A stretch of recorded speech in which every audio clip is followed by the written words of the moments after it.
نوتدونی اولین فروشگاه نوت موسیقی در ایران.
سلام دوست من، شما پیشنمایش این آموزش رو مشاهده کردید.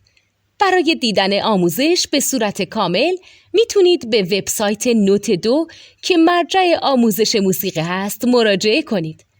همچنین برای تهیه نوت موسیقی مرتبط با این آموزش هم میتونید به وبسایت نوتدونی که بزرگترین آرشیو نوت موسیقی در ایران هست مراجعه کنید.